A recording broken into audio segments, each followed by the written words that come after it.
মুহূর্তে আমার কাছে দেখতে পাচ্ছেন এটা হলো 13 প্রো, ডিসপ্লেটা সম্পূর্ণ ব্ল্যাঙ্ক স্ক্রিন হয়ে গেছে। এটা কিন্তু ডিসপ্লে চেঞ্জ ছাড়া রিপেয়ার পসিবল।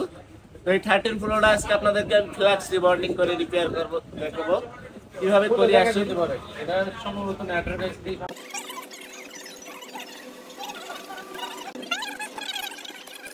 ডিসপ্লের উপরে একটা সিগনেচার করে নিচ্ছি এবং ডিসপ্লে পেছনে একটা সিগনেচার করে দিলাম।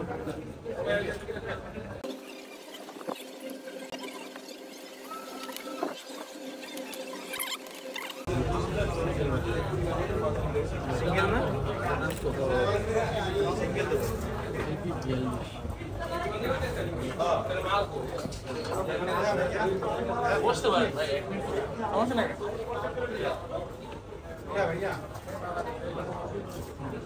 দেখেন আলহামদুলিল্লাহ ডিসপ্লেটা কিন্তু টোটালি চলে এসেছে। এই দেখেন সেম সিগনেচার করে নিয়েছিলাম।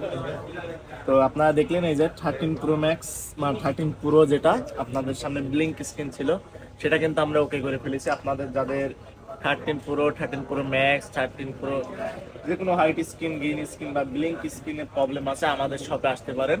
এরকম যাদের আছে এবং আপনার ইদানিং যেহেতু আমাদের গরম কন্টিনিউ শুরু হয়ে গেছে, আপনাদের এই স্ক্রিন প্রবলেম করে বা এমনি বাড়তে থাকবে। তো আপনারা যারা এই প্রবলেমগুলো ফেস করবেন আমাদের শপে এসে যাচাই করতে পারেন। ধন্যবাদ।